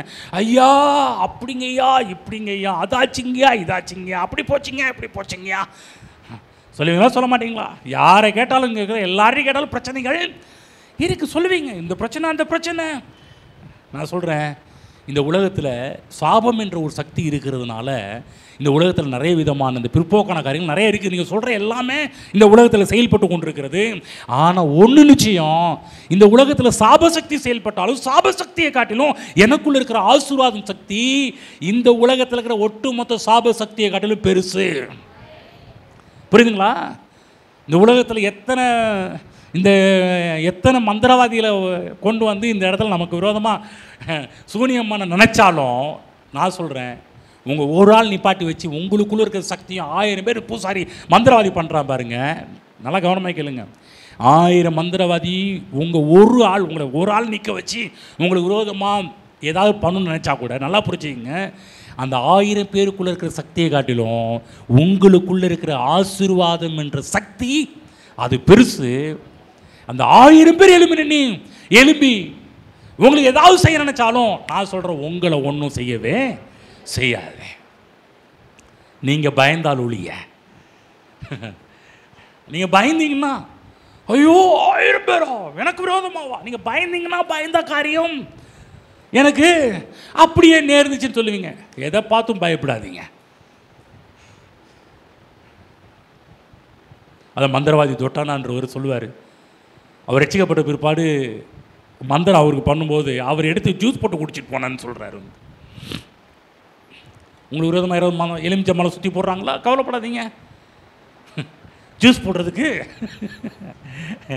எலுமிச்சை மலை வந்துருச்சுங்க நீங்கள் நினச்சிக்கிங்க, பயப்படாதீங்க. அப்படி தான் குழந்தை சாமின்னு ஒரு ஃபாதர் இருக்கிறார். அவர் அப்படி தான் சொல்லுவார். அவர் சொல்லுவார், அவன் எனக்கு ரொம்ப நிறைய பண்ணும்போது அதை நான் எனக்கு நன்மையாக சாதகமாக நான் எடுத்து பயன்படுத்திக்கிறேன் அப்படின்னு. உங்களுக்கு விரோதமாக யார் எது பண்ணாலும் நீங்கள் என்ன பண்ணக்கூடாது, முதல்ல உங்கள் உள்ளத்தில் பயம் என்ற சக்தியை உள்ளே அனுமதிக்காதீங்க. ஏனென்றால் பயம் ரொம்ப ஆபத்தான ஒரு காரியம். உங்களுக்குள்ளே இருக்கிற ஆசீர்வாதம் சக்தி பிசாசை எப்போதுமே உங்களை பயமுறுத்தி தான் பார்ப்பான். பயமுறுத்தி தான் நான் உங்களுக்குள்ளே இருக்கிற ஆசீர்வாதம் என்ற சக்தியை உங்களை விட்டு நகர்த்த பார்ப்பான். நீங்கள் எப்போதுமே கேர்ஃபுல்லாக கவனமாக இருக்க பாருங்கள். ஆமென். ஆக 2 காரியத்தை நீங்கள் புரிஞ்சுக்கணும். முதல் காரியம் என்னென்னா, வெளியே சாபம் இருக்குது. ஓகேங்களா? முதல் காரியம் என்ன? வெளியே இந்த உலகத்தில் சாபம் இருக்குது, வெளியே சாபம் இருக்குது, உங்களுக்கு வெளியே சாபம் இருக்குது. இன்னொரு காரியம் என்னென்னா, உங்களுக்குள்ளே இருக்கிற சக்தி வெளியே இருக்கிற சாப சக்தியை காட்டிலும் பெருசு. 2 விஷயம். ஒரு விஷயம் என்ன, உலகத்தில் பிரச்சனை இருக்குதா, கஷ்டம் இருக்குதா, உபத்திரம் இருக்குது. ஆனால் இன்னொரு காரியம் சொல்கிறேன், என்னதான் உலகத்தில் இருந்தாலும் எனக்குள்ளே இருக்கிற ஆசீர்வாதம் என்று சொல்லக்கூடிய சக்தி அதை விட பெரிய சக்தி. அதுதான் உலகத்தில் இருக்கிறவனை காட்டிலும் உனக்குள் இருக்கிறவர் பெரியவர். ஆமென். பெரிய சக்திக்குரியவர்கள். ஆக தேவ பிள்ளைகளே, உங்களுடைய சக்தி பிசாசின் சக்தியை காட்டிலும் கோடி மடங்கு பெரிய சக்தி. இவ்வளோ பெரிய சக்தியை இயேசு கிறிஸ்து என்று சொல்கிறவர் நமக்காக பாடுபட்டு அந்த ஆசீர்வாதத்தை நமக்கு திரும்ப கொடுக்கிறார். மனிதன் ஆதாம் இந்த ஆசீர்வாதத்தை இழந்து போனான். இந்த ஆசீர்வாதத்துக்கு பார்த்தீங்கன்னா தகுதி இல்லாதவனாக மாறினா பாருங்க. ஆனால் அந்த ஆசீர்வாதம் எல்லாமே நமக்கு வரும்படியாக கர்த்தராகிய இயேசு கிறிஸ்து இந்த உலகத்துக்கு அனுப்பி, ஆதாம் இழந்து போன ஆசீர்வாதம் மட்டும் அல்ல, ஆதாம் இழந்து போன ஆசீர்வாதம் மட்டும் இல்லை, இயேசு கிறிஸ்துவின் மூலமாக உண்டான ஆசீர்வாதங்களும் நமக்கு போனஸாக வந்திருக்குது. சிலுவையிலே கிறிஸ்துமஸில் நடந்த ஒரு அற்புதமான ஒரு காரியம், இயேசு கிறிஸ்து வந்தது ஆதாம் இழந்து போன ஆசீர்வாதத்தை நமக்கு கொடுப்பதற்காக மட்டுமல்ல, அதுவும் நமக்கு உண்டு. இன்னொரு காரியம் சொல்கிறேன், சிலுவையின் மூலமாக நமக்கு புதிய உடன்படிக்கையின் மூலமாக தேவன் இன்னும் ஏராளமான நன்மைகளை சவதரித்து கொடுத்தாரே, அதுவும் நமக்கு உரியதாக மாறுகின்றது. அதுதான் புதிய உடன்படிக்கையின் மேன்மைகள். ஆமென். ஆகவே இன்றைக்கி இருக்கிற பிரச்சனைகளை பார்த்து சோர்ந்து போவதற்கு பதிலாக உங்களுக்குள்ளாக இருக்கிற ஆசீர்வாதம் என்ற சக்தியை தட்டி எழுப்பி விடுங்கள். அந்த உணர்வு உள்ளவர்களாக இருங்கள். அதை அனல் மூட்டுங்கள், அதை எழுப்பி விடுங்கள். அவங்க எழுப்பி பிரகாசி என்று ஏன் சொல்லணும்? உங்களுக்குள்ள இருக்கிற ஆசீர்வாதத்தை நீங்கள் பிரகாசிக்க விடுங்கள், எடுத்து பயன்படுத்துங்க, அதை அனுபவியுங்கள். வேதத்தில் ஒரு சம்பவத்தின் மூலமாக பார்ப்போம் பாருங்க. அநேகர் கேட்குறாங்க, எனக்கு மட்டும் ஏன் பாஸ்டர் இப்படி நடக்குது? இது யார் கேட்குறா தெரியுமா? வெளியில் இருக்கிற ஆட்கள், ஒரு புறஜாதி கேட்டால் கூட பரவாயில்ல, ஒரு கிறிஸ்தவங்க கேட்குறாங்க, இயேசுவை ஏற்றுக்கொண்டவர்கள் கேட்குறாங்க, ரட்சிக்கப்பட்டவர்கள் கேட்குறாங்க, எனக்கு மட்டும் ஏங்க இப்படி நடக்குது? நீங்கள் அமைதியாக உட்காந்துருக்கிறத பார்த்தா நீங்களும் இதை கேட்குற மாதிரி தெரியுது இல்லைங்களா? இந்த வார்த்தையில் நீங்கள் கேட்டதே கிடையாது. இங்கே பக்கத்துலேருந்து கேட்பேன், வந்து தனியாக நிற்க வச்சு கேட்டால் ஆமான்றுவீங்க. நிறைய பேர் பாருங்க, எனக்கு மட்டும் ஏங்க இப்படி நடக்குது? கவனமாக கேளுங்க. பைபிளில் ஆண்டவர் இயேசு கிறிஸ்து சீசர்களோடு படகுல பயணம் செய்து கொண்டிருக்கிறார். அந்த நேரத்தில் பார்த்தீங்கன்னா இவங்க வந்து மார்க் 4ஆம் அதிகாரம் 35 அன்று சாயங்காலத்தில் அவரை நோக்கி அக்கறைக்கு போவோம் வாருங்கள் என்றார். அவர்கள் ஜனங்களை அனுப்பிவிட்டு அவர் படவில் இருந்தபடி அவரை கொண்டு போனார்கள். வேறே படகுலும் அவரோடு கூட இருந்தது. அப்பொழுது பலத்த சுழல் காற்று உண்டாகி படகு நிரம்பத்தக்கதாக அலைகள் அதன் மேல் மோதிற்று. பாருங்க, மிகப்பெரிய பிரச்சனையை சந்திக்கிறாங்க. சாதாரணமான பிரச்சனை கிடையாது. போன வாரத்தில் புயல் வந்துச்சு பாருங்க, அதை காட்டிலும் அதிகம்.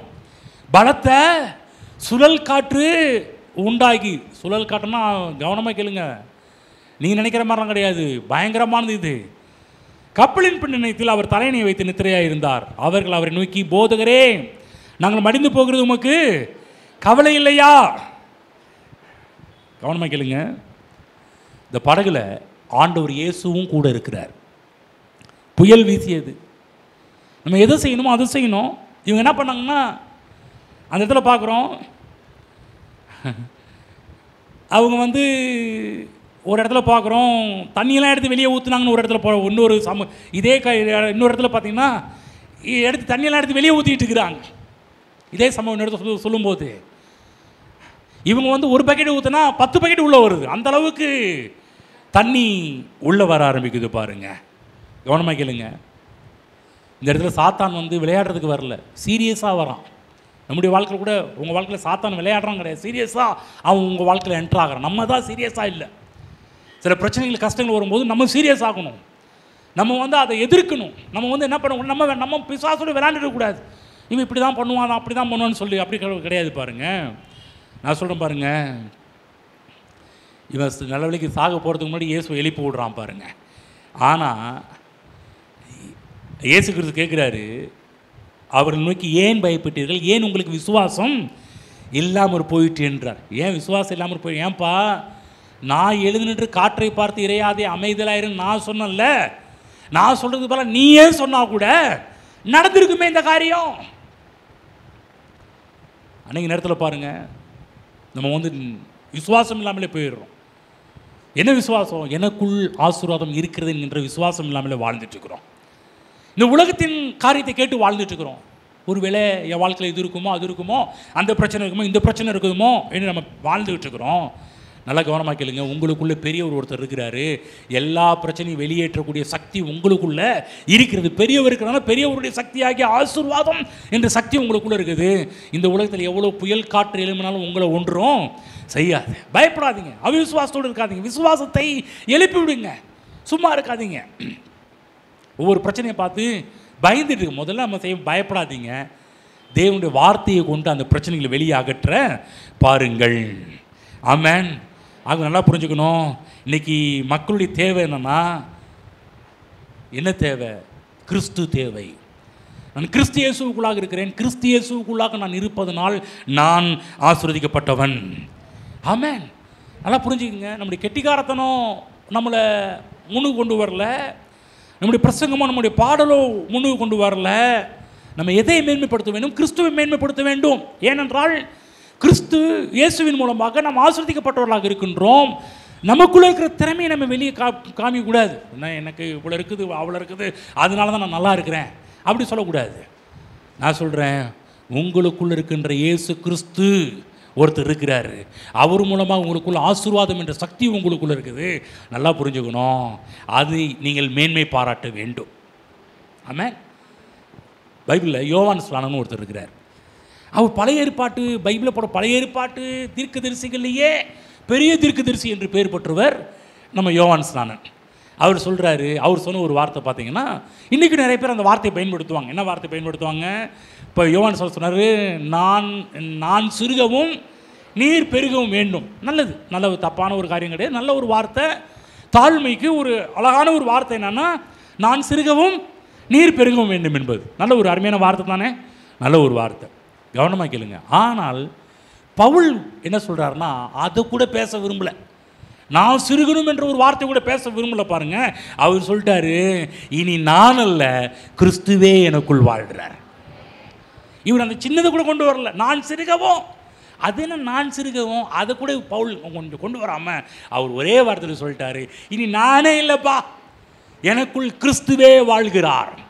உங்களுக்குள் யார் இருக்கிறார் சொல்லுங்க? எனக்குள் கிறிஸ்துவே வாழ்கிறார்.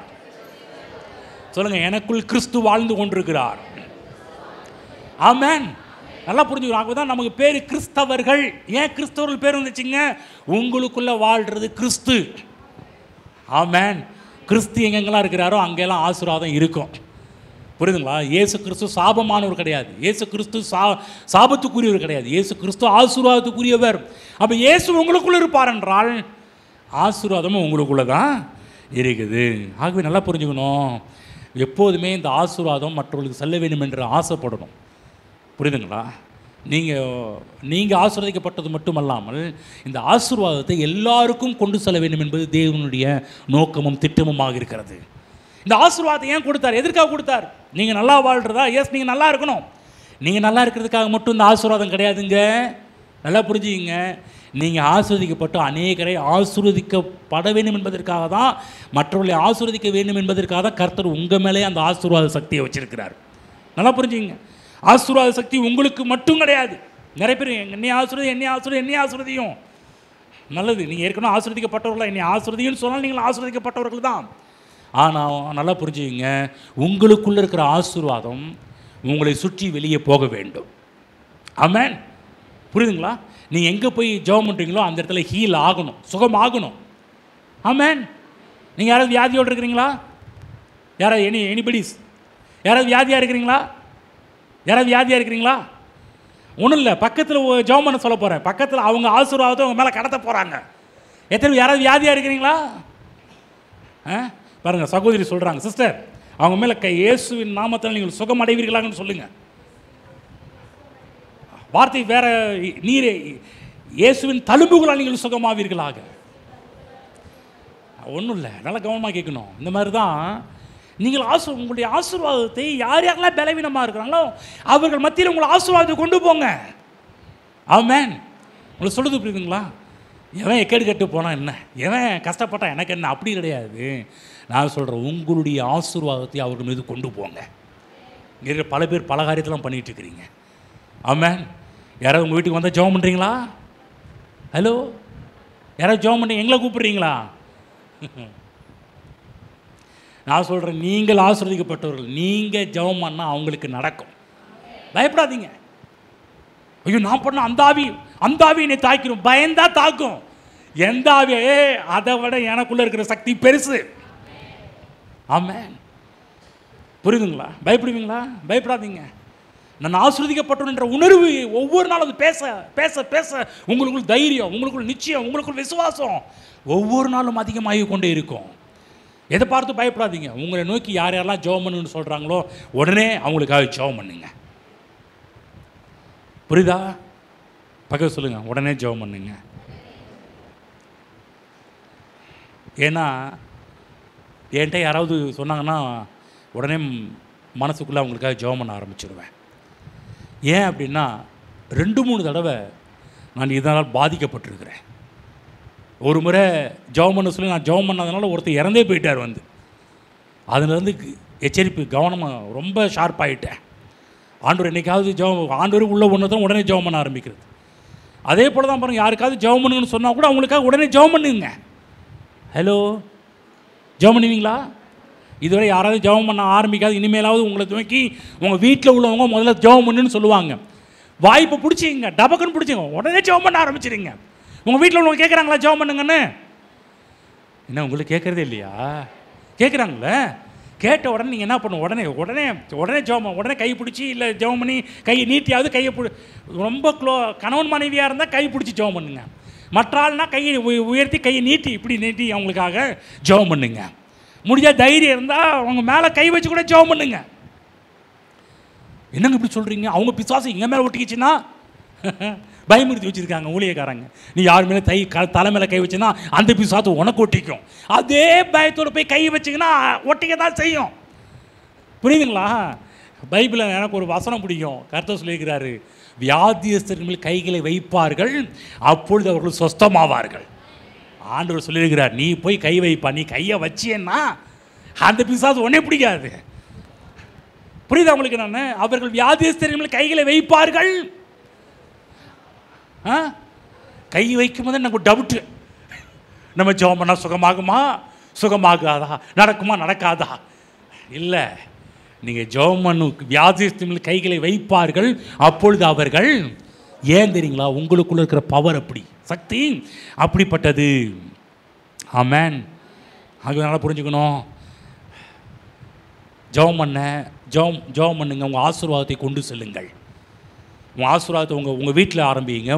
உங்கள் நண்பர்கள் யாராவது ஜெபம் பண்ண சொன்னாங்கன்னா உடனே நேரத்தில் அப்படிப்பட்டவங்களுக்குலாம் உடனே கண்ணை மூடி ஜெபம் பண்ண ஆரம்பிச்சிருங்க. சரிப்பா ஜெபம் பண்ணட்டுமா? உடனே ஜெபம் பண்ண ஆரம்பிச்சிருங்க. ஓகே, ஹலோ சொல்லுங்கள், பக்கத்தில் பண்ணுவீங்களா? பண்ணணும். என்ன பண்ணுவீங்களா? பண்ணணும்.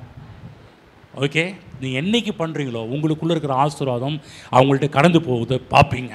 இன்னொங்க எங்களுக்குள்ள ஆசீர்வாதம் அப்படியே போயிடுச்சு, நாங்கள் என்ன பண்ணுறது? ஹலோ, நீங்கள் உங்களுக்குள்ளே இருக்கிற ஆசீர்வாதம் எவ்வளோ நீங்கள் கடந்து போனாலும் உங்கள் எம்டி ஆகாது, ஃபில் ஆகும். அந்த காலகட்டத்தில் இங்கே வாங்க பிரதர், இங்கே நாங்கள் இதில் பார்த்தீங்கன்னா நல்லா கவனமாக கேளுங்க. என்ன பண்ணுங்க,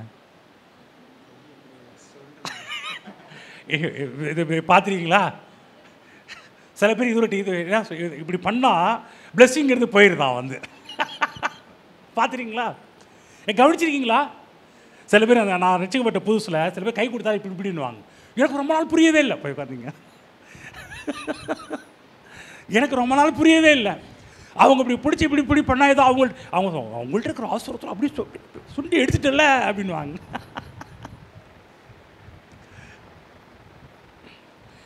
அந்த மாதிரி கிடையாது, அந்த மாதிரி இது கிடையாது. வந்து எது சும்மா என்ன இது இல்லை, அதை சொல்ல வரல. ப்ளஸ் பண்ணுங்க. உங்கள்கிட்ட இருந்த ஆசீர்வாதம் வெளியே கடந்து போக வேண்டும். உங்கள்கிட்ட இருந்து யார் நீங்கள் எவ்வளவு கொடுத்தாலும் உங்கள்கிட்ட இருக்கிறது குறையாது. ஏன் தெரியுங்களா? அவர் ஃபில் பண்ணுறதுக்கு அவர் ரெடியாக. நான் உங்கள் மேலே இருக்கிற ஆசீர்வாதம் குறைவில்லாத ஆசீர்வாதம், குறைஞ்சி போகாது. நீங்கள் எவ்வளோ பேருக்கு ஜெபம் பண்ணாலும், நீங்கள் எவ்வளோ பேருக்கு உங்கள் ஆசீர்வாதத்தை கொண்டு போனாலும் உங்களுக்குள்ளே இருக்கிற திரும்ப பார்த்தீங்கன்னா இன்னும் நிறையா வளர்ந்துருப்பீங்க.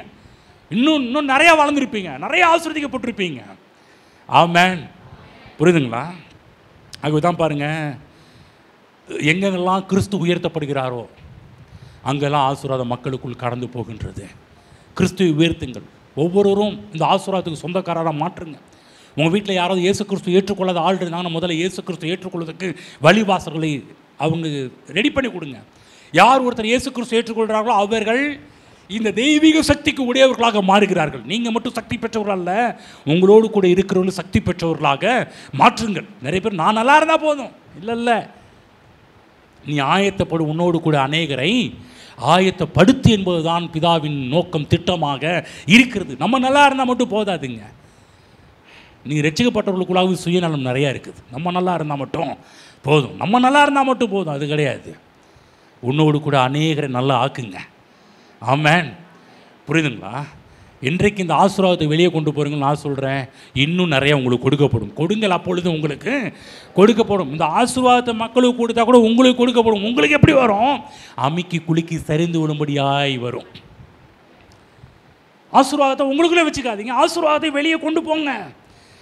ஆகவே தான் பாருங்கள், அநேக நேரத்தில் பாருங்கள், இயேசுவை நம்ம உயர்த்தாமல் போகும்போது அந்த இடத்துல ஆசீர்வாதத்துக்கு வழியே இல்லாமல் போயிடுது. கிறிஸ்துவை உயர்த்த வேண்டும், எல்லா இடத்துலையும் கிறிஸ்துவை காண்பிக்க வேண்டும், நம்முடைய வேலை. ஆகவே தான் ஒவ்வொரு தடவையும் நான் கிறிஸ்துவை உயர்த்துகிறேன், சிலுவை உயர்த்துகிறேன். சிலுவை குறித்து இல்லாமல் வேறு ஒன்றை குறித்து மேன்மை பாராட்ட முடியாது. ஏன்னா அந்த ஆசீர்வாதம் செழிப்பெல்லாம் போதிக்கும் போது என் மைண்டில் இருக்கிறதெல்லாம் பணம், பொருள், காரு அது கிடையாது. ஆசீர்வாதம் செழிப்புன்னு போதிக்கும் போதெல்லாம் என்னுடைய நினைவில் இருக்குது, என்னுடைய யோசனையில் இருப்பதெல்லாம் கல்வாரி சிலுவை. ஆமென். புரியுதுங்களா? ஆசீர்வாதத்தை பற்றி போதிக்கிறாங்க, செழிப்பை பற்றி போதிக்கிறாங்கன்னையும் மக்களுடைய எண்ணம்லாம் காரு, பணம், பங்களா, நகை அது இல்லைங்க. ஆசீர்வாதம் செழிப்பு என்று சொன்னாலே இங்கே இருக்கிற எல்லாருடைய மனதில் முதல்ல வரக்கூடியது கல்வாரி சிலுவை. ஆமென். புரியுதுங்களா? அது மட்டும் நீங்கள் கரெக்டாக இருந்துட்டாலே நான் சொல்கிறேன், மற்ற காரியத்து மேலே கண்ணே போகாது. காரு நிறையா வரலாம், பணம் நிறையா வரலாம், பொருள் நிறையா வரலாம், அது மேலே உங்கள் கண்ணு போகாது. ஏனென்றால் இனி வாழ்வது நான் அல்ல, கிறிஸ்துவே எனக்குள் வாழ்கிறார்.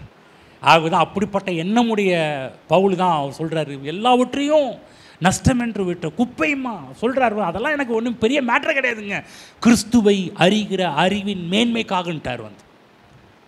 ஆமென். புரியுதுங்களா? ஆகவே நான் சொல்கிறேன், உங்களுக்குள்ளாக கிறிஸ்து வாழ்ந்து கொண்டிருக்கிறார். உங்களுக்குள்ளாக இருக்கிற சக்தி கிறிஸ்து வாழ்கிறதுனால உங்களுக்குள்ளாக இருக்கிற சக்தி கிறிஸ்துவின் சக்தி, ஆசீர்வாத சக்தி உங்களுக்குள் இருக்கிறது. அது இந்த உலகத்தில் இருக்கிற எல்லா பேய் கோளாறுகளை விட பெரிய சக்தி. அதை ஆப்ரேட் பண்ணுங்கள், அதை செயல்படுத்துங்க. மேலான நன்மைகளை நீங்கள் உங்கள் வாழ்க்கையில் தொடர்ந்து பார்ப்பீர்கள். ஒரு வசனத்தை படிப்போம். எபேசியர் 1:3 அங்கிருந்து ஒரு சில காரியத்தை காமிக்கிறேன். எபேசியர் அப்போஸ்தலனாகிய பவுல் புதிய ஏற்பாட்டு சபையாகிய எபேசுவை பற்றி போதிக்கும் போது எபேசு சொல்கிறாங்க சபைகளின் ராணின்னு சொல்கிறாங்க. அந்த அளவுக்கு பெரிய சபை இது வந்து பாருங்கள். சொல்கிறாரு, படிப்பு 3 நம்முடைய கர்த்தராகிய இயேசு கிறிஸ்துவின் பிதாவாகிய தேவனுக்கு ஸ்தோத்திரம், அவர் கிறிஸ்துவுக்குள் உன்னதங்களிலே ஆவிக்குரிய சகல ஆசீர்வாதத்தினாலும் நம்மை ஆசீர்வதிக்க போகிறார். ஆசீர்வதிப்பார் கிடையாது, ஆசீர்வதிக்க போகிறார் கிடையாது, ஆசீர்வதித்து இருக்கிறார். ப்ரெசன்ட் டென்ஸ், ஃபியூச்சர் டென்ஸ் கிடையாது. ஆசீர்வதிப்பார், காட் bless you அப்படி கிடையாது. bless you கிடையாது, I am blessed, நான் ஆசீர்வதிக்கப்பட்டவன் சொல்றாரு. சகல ஆசீர்வாதத்தினாலும் நம்மை ஆசீர்வதித்து இருக்கிறார். சொல்லுங்க, சகல.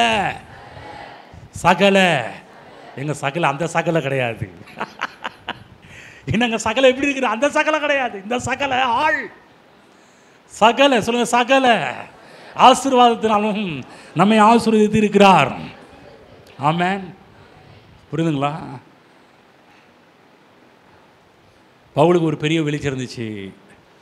நம்மை ஆசீர்வதித்து இருக்கிறார்னும் போது பவுல் தன்னையும் அங்கே செய்து சொல்கிறாரு, நானும் அப்படிப்பட்டவன்பா, என்னையும் அப்படி தான், உங்களையும் அப்படி தான். நல்லா புரிஞ்சுக்கணும். இங்கே இருக்கிற ஒவ்வொருவரும் கிறிஸ்து இயேசுவுக்குள் உன்னதங்களிலே ஆவிக்குரிய சகல என்றால் அதில் எல்லாமே அடக்கப்பட்டிருக்குது. சகல ஆசீர்வாதத்தை நம்மை ஆசீர்வதித்திருக்கிறார். இந்த எண்ணம் உடையவர்களாக செல்லுங்கள். நீ ஆசீர்வதிக்க போகிறார் கிடையாது, ஆசீர்வதித்து இருக்கிறார். எல்லாம் சொல்லுங்கள், I am a blessed man. சொல்லுங்கள், I am a blessed man. சொல்லுங்கள், I am a blessed man. சொல்லுங்கள், I am a blessed man. I am a blessed மேன்னா நான் ஆசீர்வதிக்கப்பட்டவன், நான் ஆசீர்வதிக்கப்பட்டவன். கிறிஸ்து இயேசுவுக்குள் ஆவிக்குரிய சகல ஆசீர்வாதங்களும் நம்ம ஆசீர்வதிக்கப்பட்டிருக்கிறோம். புரியுதுங்களா? இனிமேல் தான் கர்த்தர் ஆசீர்வதிக்க போகிறாருன்னு கிடையாது, நாம் ஆசீர்வதிக்கப்பட்டவர்களாக இருக்கிறோம். எழுந்து நிற்போம். சொல்லுங்கள், நான் ஆசீர்வதிக்கப்பட்டவன். அதாவது நீங்கள் ஒரு தடவை ஜெபம் பண்ணிட்டாலே போதுங்க, அந்த ஜெபம் கேட்கப்பட்டுருச்சுன்னு அர்த்தம். சொல்கிறது புரியுதா? சில பேர் பாருங்கள், இங்கே இருக்கிற எல்லார்ட்டையும் சொல்லிகிட்டு இருப்பாங்க, நீ ஜெபம் பண்ணிக்கங்க. அதாவது ஒரு தடவை ஜெபம் பண்ணாலே அதனுடைய நிறைவு நமக்கு வரணும். இந்த விசுவாசம் இல்லாதவங்க தான் எல்லார்ட்டையும் போய் ஜெபம் பண்ணிக்கங்கன்னுவாங்க. நான் சொல்கிறேன் ஒரு சின்ன பிள்ளைட்டு எனக்காக ஜெபம் பண்ண சொன்னால் கூட அந்த ஜெபத்தை கர்த்தர் கேட்டுட்டார், அவ்வளோதான். நம்ம என்ன பண்ணுறது, எல்லாருக்கும் அந்த பாஸ்டர்கிட்ட சொன்னேன், இந்த பாஸ்டர் சொன்னேன், நமக்குள்ளே என்ன பண்ணால் இவர் சரியாக ஜெபம் பண்ணல, அவர் சரியாக ஜெபம் பண்ணல. ஆகவே இங்கே நான் என்ன சொல்கிறேன் கேளுங்க, நீங்கள் ஆசீர்வதிக்கப்பட்டவர்கள். அந்த உணர்வோடு இருந்தால் ஒரு டைம் ஜெபம் பண்ணாலே போதும். செகண்ட் டைம் ஜெபம் பண்ணாலும் அப்போ முதல் தடவை ஜெபம் பண்ணுறதுக்கு உங்களுக்கு விசுவாசம்னு அர்த்தம். 3வது டைம் ஜெபம் பண்ணிங்கன்னா ரெண்டு டைம் நல்லா கவனிக்கலைங்க. ஒரே காரியத்தை நீங்கள் ஒரு டைம் ஜெபம் பண்ணாலே போதும். நீங்கள் அந்த காரியத்துக்கு 2வது டைம் 3வது டைம் ஜெபம் பண்ணினா அப்போ என்ன அர்த்தம்? ஃபஸ்ட் டைமும் விசுவாசம் இல்லை, செகண்ட் டைம் விசுவாசம்னு அர்த்தம் இல்லைங்கண்ணா. 5வது டைம் 5வது அப்புறம் 4 பேர்கிட்ட விசுவாசம் இல்லை, அந்த மாதிரி கிடையாது. நீங்கள் ஒரு காரியத்தை ஒருத்தர் சொன்னால் ஒரு தடவை ஜெபம் பண்ணாலே போதும், உங்கள் ஜெபம் கேட்கப்பட்டு விட்டது. ஆமென். புரியுதுங்களா? அதுதான் தேவன் நீங்கள் பரிதாபத்தின் அடிப்படையில் தேவன்கிட்ட வாழ வேண்டிய அவசியம் கிடையாது. ஆசீர்வதிக்கப்பட்டன்ற உணர்வு இருந்துச்சுன்னா யார்கிட்டையும் நம்ம பரிதாபப்பட வேண்டிய அவசியம் கிடையாது. ஒரு விஷயம் சொல்கிற கேளுங்க. பழைய ஏற்பாட்டு காலத்தில் கர்த்தர் பரிதாபத்தின் அடிப்படையில் செயல்பட்டார். ஏன்னா சில பேர் கேட்பாங்க, இல்லைங்க அவங்களுடைய பரிதாபத்தை பார்த்து, அவங்களுடைய கஷ்டத்தை பார்த்து, இவங்க கஷ்டத்தை பார்த்து இல்லைங்க தேவன் அவங்களெல்லாம் ஆசீர்வதிச்சார்னு சொல்லலாம். எஸ், பழைய ஏற்பாட்டு காலத்தில் நடந்தது.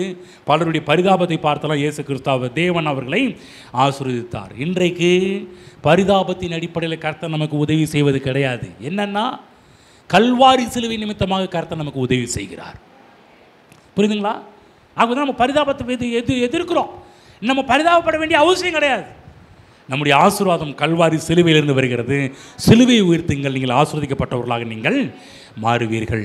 எல்லா தேவைகள் பரிதாபங்கள் எல்லாவற்றையும் கல்வாரி சிலுவையில் கர்த்தராகிய இயேசு கிறிஸ்து முறியடித்து விட்டார்.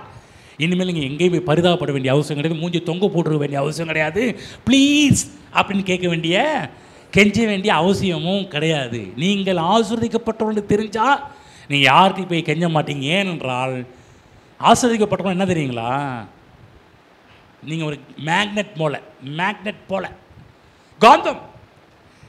இந்த காந்தம் இரும்பு தூக்கள்லாம் காந்தத்தை நோக்கி ஒட்டிக்கிற மாதிரி நீங்கள் ஆசீர்வதிக்கப்பட்டவர்கள்லாம் எல்லா ஆசீர்வாதங்களும் யாருப்பா இருந்தாலும் யாருப்பா அவரு யாருன்னா தம்மை பற்றி உத்தம இருதயத்தோடு இருக்கிற தம்முடைய வல்லமையெல்லாம் விளங்க பண்ணும்படி தேவனுடைய கண்கள் பூமி இங்கே உலாவி கொண்டிருக்கிறது போல் நீங்கள் ஆசீர்வதிக்கப்பட்ட உணர்வு இருந்தால் எல்லா வல்லமைகளும் உங்கள் வாழ்க்கையில் செயல்படுவதை நீங்கள் பார்க்க ஆரம்பிப்பீர்கள். இப்போ தேவன் பரிதாபத்தின் அடிப்படையில் கிடையாது, விசுவாசத்தின் அடிப்படையில் வேலை செய்கிறார். எந்த விசுவாசம்? கிறிஸ்து இயேசு மீது நீங்கள் வைக்கின்ற விசுவாசத்தின் அடிப்படையில். இப்போ ஜெபத்தில் இயேசு உயர்த்துங்கள். ஜெபத்தில் உங்கள் பரிதாபத்தை உயர்த்தாதீங்க, உங்களுடைய கெஞ்சுதலை உயர்த்தாதீங்க, இயேசு உயர்த்துங்க. ஜெபம் என்பது என்னென்னா, நம்ம தேவை போய் கொட்டுறது கிடையாது. ஜெபம் நிறைய பேர் நினச்சிட்டு இருக்கிறாங்க தேவை போய் கொட்டுறது. பாருங்கள், ஒவ்வொரு தடவையும் ஒரு உதாரணம் சொல்கிறோம். ஒவ்வொரு தடவை என்கிட்ட வரீங்க, ஒவ்வொரு தடவை லிஸ்ட்டே காமிக்கிறீங்க. எப்படி இருக்கும்? லிஸ்ட்டே காமிச்சிட்டா எனக்கு எப்படி இருக்கும் பாருங்கள். லிஸ்ட்டே காமிக்கிறேன், ஐயா ஐயா ஐயா ஐயா இது கொடுங்க, அது கொடுங்க, அது கொடுங்க, இது எப்போ வந்தாலும் நிறைய பேர் ஜெபத்தில் போகும்போது லிஸ்ட்டை தான் கொண்டு போகிறாங்க. கவனமாக கேளுங்க. ஜெபம் என்பது லிஸ்ட்டை தேவன்கிட்ட சொல்கிறதுக்கு, உங்கள் தேவையை சொல்கிறது கிடையாது. ஜெபத்தில் என்னென்னா, உங்கள் விசுவாசத்தை காட்டுகின்ற நேரம் தான் ஜெபமே. உங்களுக்குள்ளே என்ன இருக்குது, உங்களுக்குள்ளே விசுவாசம் எப்படிப்பட்டதாக இருக்குது என்பதை தெரிவிக்கிற இடமே ஜெபம். உங்களுக்குள்ளே தேவனுடைய வார்த்தையின் விசுவாசம் இருக்குதா, கண்டிப்பாக நீங்கள் அவைகளை பெற்றுக்கொள்வீர்கள். ஆமென். ஹல்லேலூயா. கற்றுக் கொடுத்த வார்த்தைகளை நன்றி செலுத்துவோம். ஆண்டவரே, இன்றைக்கு நீங்களோட பேசுகிறபடியாக நன்றி செலுத்துகிறோம். நாங்கள் ஆசீர்வதிக்கப்பட்டவர்கள், எங்களுக்குள்ளே இருக்கிற சக்தி பெரிய சக்தி. ஆண்டவரே, நாங்கள் அநேக நேரத்தில் எங்களை மறந்துட்டோம். இந்த உலகத்தில் வாழ்ந்து இந்த உலகத்தின் காரியத்தை சொல்லி அதை கேட்டே நாங்கள் வாழ்ந்துட்டோம். ஆண்டவரே, எங்களை மன்னியும். இனிமேல் நாங்கள் ஆசீர்வதிக்கப்பட்டவன்ற உணர்வோடு வாழ போகிறோம். நாங்கள் இனிமேல் பயத்தை உள்ளே கொண்டு போக மாட்டோம். ஆண்டவர், விசுவாசத்தை உள்ளே கொண்டு வருகின்றோம். நாங்கள் ஆசீர்வதிக்கப்பட்டவர்கள் என்ற விசுவாசத்தோடு வாழ போகிறோம். ஆண்டவரே, ஹல்லேலூயா, ஹல்லேலூயா, ஹல்லேலூயா. நன்றி ஆண்டவரே, நன்றி ஆண்டவரே. எங்கள் கண்களை திறந்திருந்ததற்காக உமக்கு நன்றி செலுத்துகிறோம். எங்களுக்குள்ளே இருக்கிற சக்தியை வெளிப்படுத்தினதற்காக நன்றி செலுத்துகிறோம். எங்களுக்குள்ள வற்றாத ஒரு நீரூற்று, வற்றாத ஒரு ஜீவன் நதி எங்களுக்குள்ளாக இருக்கிறதற்காக உமக்கு நன்றி செலுத்துகிறோம் கர்த்தாவே. ஹல்லேலூயா, ஹல்லேலூயா, ஹல்லேலூயா. அதனிடத்திலிருந்து ஜீவ ஊற்று புறப்படும் என்று சொன்னீரே. எங்களுக்குள்ளாக இருக்கின்ற ஆசீர்வாதம் என்ற சக்தியிலிருந்து ஜீவ ஊற்று ஒவ்வொரு நாளும் புறப்படுவதற்காக நன்றி செலுத்துகிறோம் கர்த்தாவே. எல்லா காவலும் இருதயத்தை காத்துக்கொள், ஆசீர்வாதத்தை காத்துக்கொள், ஆசீர்வாதத்தின் வாழு. ஹல்லேலூயா. அப்படிப்பட்ட வார்த்தைகளை எங்களுக்கு கர்த்தர் கொடுத்தபடியால் நாங்கள் நன்றி செலுத்துகிறோம் கர்த்தாவே. இந்த ஆசீர்வாதம் எங்களை காத்துக்கொள்வதற்காக நன்றி செலுத்துகிறோம். நாங்கள் ஆசீர்வாதத்தை காத்துக்கொள்வதற்காக ஆசீர்வாதம் எங்களை காப்பதற்காக நன்றி செலுத்துகிறோம். ஹல்லேலூயா, ஹல்லேலூயா. நன்றி, நன்றி ஆண்டவரே, நன்றி அப்பா. எங்கள் அன்பின் பிதாவே, இயேசுவின் நாமத்தில் உடைய சமூகத்தில் வருகிறோம். ஆசீர்வதிக்கப்பட்டவர்கள் என்ற உணர்வோடு உடைய சமூகத்துக்கு வருகிறோம் ஆண்டவரே. உம்மால் ஆசீர்வாதம் பெற்றோம் என்ற அந்த உணர்வோடு வருகிறோம் கர்த்தாவே. ஏற்கனவே நாங்கள் ஆசீர்வதிக்கப்பட்டவர்கள். இப்போ நாங்கள் எதற்கு வந்திருக்கிறோம் என்றால், நீர் எங்களை ஆசீர்வதித்திருக்கிற அதை எண்ணி துதிக்க வந்திருக்கிறோம், நன்றி செலுத்த வந்திருக்கிறோம். அந்த ஆசீர்வாதத்தில் வாழ வந்திருக்கிறோம் கர்த்தாவே. அதற்கான வழிகளை நீர் எங்களுக்கு காண்பிப்பீராக. இந்த ஆசீர்வாதம் எங்களை எல்லா வழியிலும் கொண்டு போவதாக. இந்த ஆசீர்வாதம் எங்களுக்குள்ளாக வைத்திருக்கிற ஆசீர்வாதங்கள் எப்படிலாம் வாழணும், எப்படிலாம் எங்கெல்லாம் போகணும், எந்த விதத்தில் உயர வேண்டும் என்று எங்கெல்லாம் இந்த ஆசீர்வாதங்களை கொண்டு போதோ அந்த லெவலுக்கு இங்கே இருக்கிற ஒவ்வொருவரும் வாழட்டும் கர்த்தாவே. எப்பொழுது இருக்கிறதை பார்க்கலாம் 1000 மடங்கு என்று சொன்னீரேன். அந்த மடங்கு ஆசீர்வாதத்தை இங்கே இருக்கிற ஒவ்வொரு பெற்று வாழட்டும் என்று ஆசீர்வதிக்கிறேன். இயேசுவின் நாமத்தில் பிதாவே, ஆமென்.